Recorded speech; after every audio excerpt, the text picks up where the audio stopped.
பெரிய பெரிய பன்னாட்டு நிறுவனங்களை கொஞ்சம் யோசிச்சு பாருங்க. அங்க ஒவ்வொரு நாளும் ஒவ்வொரு நொடியும் லட்சக்கணக்கான டேட்டா, ரொம்ப ரகசியமான தகவல்கள், வாடிக்கையாளர் விவரங்கள்னு நிறைய பரிமாறப்படுது இல்லையா? இவ்வளோ பெரிய தரவுகளை எப்படி பாதுகாக்கிறது? தவறான ஆட்கள் கையில் அந்த டேட்டா சிக்காம இருக்க ஒரு உறுதியான, ரொம்ப ஸ்ட்ரிக்டான செக்யூரிட்டி சிஸ்டம் நமக்கு தேவை. அதுக்கு தான் சர்வீஸ் நவுல ஆக்சஸ் கண்ட்ரோல் லிஸ்ட்ஸ், அதாவது சுருக்கமா ஏசிஎல்ஸ்னு ஒன்று இருக்கு. இதுதான் அந்த முழுமையான பாதுகாப்பு வழிகாட்டி. சரி வாங்க, இதுக்குள்ள கொஞ்சம் ஆழமா போய் பார்க்கலாம். இந்த விளக்கத்துல நாம பார்க்க போற முக்கியமான விஷயங்கள், செக்யூரிட்டி கேட்கீப்பரை பத்தி தெரிஞ்சுக்க போறோம், ஆக்சஸ் கண்ட்ரோல் வகைகள் என்னென்ன, கோர் ஏசிஎல் கட்டமைப்பு, ரியல் டைம் கம்பெனிகள்ல நடக்கிற காட்சிகள், அப்புறம் பிழை திருத்தம் மற்றும் இன்டர்வியூல எப்படி ஸ்கோர் பண்றது, இதையெல்லாம் பத்தி தான் நாம முழுமையா கவர் பண்ண போறோம். பகுதி 1, நம்ம செக்யூரிட்டி கேட்கீப்பரை பத்தி முதல்ல தெரிஞ்சுக்கலாம். இப்போ டிசிஎஸ், அக்சென்சர் மாதிரியான பெரிய கம்பெனிகள்ல டேட்டா எப்படி பிரிக்கப்படுதுன்னு பார்க்கலாம். ஐடி டீமுக்கு மத்தவங்களோட சம்பள விவரம் தேவையில்லை, கரெக்டா? அதே போல ஹெச்ஆர் டீம் கம்பெனியோட டெக்னிக்கல் செக்யூரிட்டி இன்சிடென்ட்ஸை பார்க்கக்கூடாது. எந்த யூசருக்கு என்ன தேவையோ அதை மட்டும்தான் காட்டணும். நிஜத்துல ஒவ்வொரு கம்பெனியும் ஃபேஸ் பண்ற ரொம்ப பெரிய சவாலே இதுதான். இந்த சவாலை சூப்பரா சமாளிக்க தான் ஏசிஎல் வருது. ஏசிஎல்னா என்ன? சிம்பிளா சொல்லணும்னா, ஒரு டேட்டா யார் அணுகலாம், அவங்க அதுல என்னென்ன வேலைகளை செய்யலாம், எந்தெந்த குறிப்பிட்ட ஃபீல்ட்ஸ் அவங்க பார்க்கலாம் இல்லனா எடிட் பண்ணலாம்னு கண்ட்ரோல் பண்ற ஒரு கடுமையான செக்யூரிட்டி ரூல்ஸ் தான் இது. சுருக்கமா, சர்வீஸ் நவ் சிஸ்டத்தோட அல்டிமேட் செக்யூரிட்டி கீப்பர் இந்த ஏசிஎல் தாங்க. இப்போ நீங்க ஒரு இன்டர்வியூக்கு போறீங்க. ஏசிஎல்னா என்னன்னு கேட்டா நீங்க சொல்ல வேண்டிய பெஸ்ட் ஆன்சர் இதுதான். ரோல்ஸ், கண்டிஷன்ஸ், அப்புறம் ஸ்கிரிப்ட்ஸ் அடிப்படையில டேபிள்ஸ், ரெக்கார்ட்ஸ், அப்புறம் ஃபீல்ட்ஸுக்கான ஆக்சஸை கண்ட்ரோல் பண்ற செக்யூரிட்டி ரூல்ஸ் தான் இது. நீ இவ்ளோ கிளியரா நீங்க சொன்னீங்கன்னா இன்டர்வியூ பண்றவங்களுக்கு உங்க மேல உடனே ஒரு சூப்பர் இம்ப்ரெஷன் வந்துடும். பகுதி 2, ஆக்சஸ் கண்ட்ரோல் வகைகள் என்னென்னு பார்க்கலாம். இந்த ஒப்பீடு எனக்கு ரொம்ப பிடிக்கும். ரோலுக்கும் ஏசிஎல்க்கும் என்ன வித்தியாசம்னு இன்டர்வியூல அடிக்கடி கேட்பாங்க. ரோல்ங்கிறது உங்க ஆஃபீஸ் ஐடி கார்டு மாதிரி. ஆஃபீஸ்க்குள்ள நுழையிறதுக்கு ஒரு பொதுவான பர்மிஷனை அது கொடுக்கும். ஆனா ஏசிஎல்ங்கிறது ஒரு குறிப்பிட்ட ரூம் வாசல்ல இருக்கிற செக்யூரிட்டி ஸ்கேனர் மாதிரி. நீங்க அந்த ரூமுக்குள்ள போகலாமா வேண்டாமான்னு ஒவ்வொரு முறையும் நுணுக்கமா செக் பண்ணி ஸ்ட்ரிக்டா கண்ட்ரோல் பண்றது இந்த ஏசிஎல் தான். இந்த ஏசிஎல்கள் வெவ்வேறு ஸ்கோப்ல செயல்படுது. டேபிள் ஏசிஎல் ஒரு முழு அட்டவணையுமே பாதுகாக்குது. ரெக்கார்ட் ஏசிஎல் அந்த அட்டவணையில் இருக்கிற குறிப்பிட்ட ரெக்கார்ட்ஸை மட்டும் கண்ட்ரோல் பண்ணுது. ஃபீல்ட் ஏசிஎல்ங்கிறது இன்னும் ரொம்ப டீப்பானது. அதாவது ஒரு தனிப்பட்ட டேட்டா ஃபீல்டை மட்டுமே பாதுகாக்கிற அளவுக்கு மிக நுணுக்கமான செக்யூரிட்டியை இது கொடுக்குது. பகுதி 3, கோர் ஏசிஎல் கட்டமைப்பு எப்படி வேலை செய்யுதுன்னு பார்க்கலாம். இங்க கொஞ்சம் பொறுமையா கவனிக்கணும், ஏன்னா இது ரொம்ப முக்கியம்.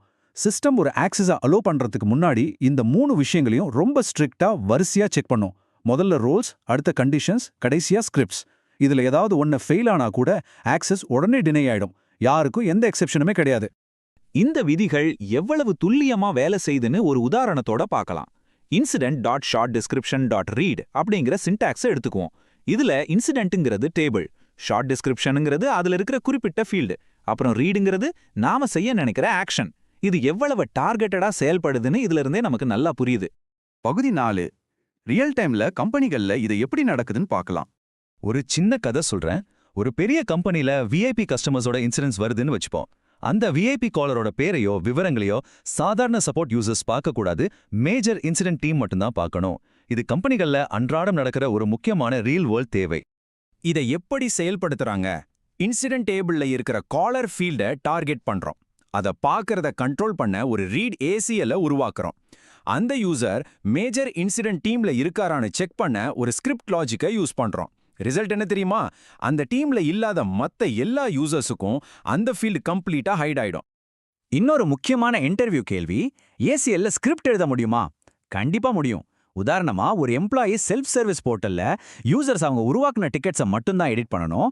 அங்க current.caller-id = gs.user-id அப்படிங்கிற டைனமிக் ஸ்கிரிப்டை யூஸ் பண்ணி அந்த ரெக்கார்டை கிரியேட் பண்ணவருக்கு மட்டுமே லாக் பண்ணிடலாம்.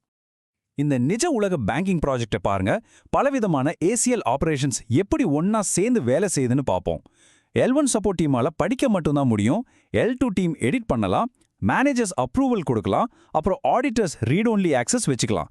ஒரு பெர்ஃபெக்டான என்டர்பிரைஸ் செக்யூரிட்டி சிஸ்டம் இப்படி தான் பல லேயர்களா ரொம்ப அழகா உருவாக்கப்படுது. பகுதி 5, ட்ரபிள் ஷூட்டிங் மற்றும் இன்டர்வியூல எப்படி ஸ்கோர் பண்றதுன்னு பார்க்கலாம். நீங்க வேலையில இருக்கும்போது ஒரு யூசர் பதட்டமா வர்றாரு. என்னால இன்சிடென்ட் ஃபார்மை ஓபன் பண்ண முடியுது, ஆனா அசைன்மெண்ட் குரூப்பை மட்டும் மாத்த முடியலன்னு சொல்றாரு. அவரோட வேலையை செய்ய விடாம ஏதோ ஒன்னு தடுக்குது. இந்த ரியல் டைம் ப்ரொடக்ஷன் பிரச்சனைக்கு என்ன காரணம்னு கெஸ் பண்ண முடியுதா? இந்த மர்மத்துக்கான விடை இதோ. ஒரு ஃபீல்டு லெவல் ரைட் ACL அந்த யூசரோட ஆக்சஸ பிளாக் பண்ணுது. அதை எடிட் பண்ண ITL adminங்கிற குறிப்பிட்ட ரோல் தேவைப்படுது. ஒரு அட்மின் இதை ஈஸியா கண்டுபிடிச்சு அந்த யூசருக்கு சப்போர்ட் குரூப் ரோல் கொடுக்கறதோ இல்லனா அந்த ஸ்கிரிப்டை மாத்துறதோ மூலமா இந்த சிக்கலை ரொம்ப சுலபமா சால்வ் பண்ணிடலாம். இந்த மாதிரி சிக்கல்களை தீர்க்க டீபக்கிங் டூல்ஸ் எங்க இருக்குன்னு தெரிஞ்சவங்கள இன்டர்வியூவர்ஸ்க்கு ரொம்பவே பிடிக்கும். சிஸ்டம் செக்யூரிட்டிக்குள்ள போய் டீபக் செக்யூரிட்டி ரூல்ஸை யூஸ் பண்ணா எந்த ACL பாஸ் ஆச்சு, எது ஃபெயில் ஆச்சு, என்ன காரணத்துக்காக ஆக்சஸ் டினை ஆச்சுங்கிறத நாம ரொம்ப கிளியரா கண்டுபிடிச்சிடலாம். இப்போ அடிக்கடி கேட்கப்படுற ஒரு ட்ரிக்கியான இன்டர்வியூ கேள்வி.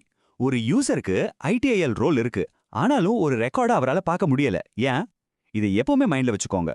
பொதுவான ரோல்ஸை விட ஸ்பெசிஃபிக்கான கண்டிஷன்ஸ் இருக்கிற ACLs தான் சிஸ்டத்துல ரொம்பவே பவர்ஃபுல். இதுக்கு சூப்பரா பதில் சொல்ல நீங்க இந்த காரணங்களை அடுக்கணும். ACL கண்டிஷன் இல்லனா ஸ்கிரிப்ட் ஃபெயில் ஆயிருக்கலாம், ஃபீல்ட் ACL பிளாக் பண்ணியிருக்கலாம், டேட்டா பாலிசி UI பாலிசியால பிரச்சனை இருக்கலாம், domain separation before query business rule இல்லனா டேபிள் ஹைரார்கி ACL கான்ஃப்ளிக்டா கூட இருக்கலாம். இந்த லிஸ்ட்டை நீங்க சொன்னீங்கன்னா உங்களுக்கு எந்த அளவுக்கு டீப்பான எக்ஸ்பீரியன்ஸ் இருக்குன்னு இன்டர்வியூல செம்மையா ப்ரூவ் பண்ணலாம். உங்க இன்டர்வியூவை கச்சிதமா முடிக்கிறதுக்கு இதோ ஒரு பெர்ஃபெக்ட்டான ஸ்டேட்மெண்ட். முக்கியமான பிசினஸ் டேட்டாவை பாதுகாக்கவும், ரோல் பேஸ்ட் ஆக்சஸை செயல்படுத்தவும், ஸ்கிரிப்ட்ஸ் மூலமா டைனமிக் செக்யூரிட்டியை உருவாக்கவும் ServiceNowல ACLகள் ரொம்பவே முக்கியமானதா இருக்கு. இத சொன்னாலே போதும், நீங்க செலக்ட் ஆகிறது கன்ஃபார்ம். ஃபைனலா உங்களை யோசிக்க வைக்கிற ஒரு கேள்வியோட அந்த விளக்கத்தை நான் முடிக்கிறேன். பிரின்சிபல் ஆஃப் லீஸ்ட் பிரிவிலேஜ், அதாவது ஒருத்தருக்கு எவ்வளவு தேவையோ அவ்வளவு குறைந்தபட்ச ஆக்சஸை மட்டும் கொடுக்கிறது. உங்களோட அடுத்த ServiceNow ப்ராஜெக்ட்ல இந்த பவர்ஃபுல்லான கான்செப்டை நீங்க எப்படி யூஸ் பண்ண போறீங்க? இந்த நாலேஜை வச்சு உங்க சிஸ்டம் செக்யூரிட்டியை வேற லெவலுக்கு கொண்டு போக நீங்க இப்போ ரெடின்னு நம்புறேன். இந்த செஷன் உங்களுக்கு ரொம்பவே யூஸ்ஃபுல்லா இருந்திருக்கும். மறுபடியும் நம்ம சந்திக்கலாம்.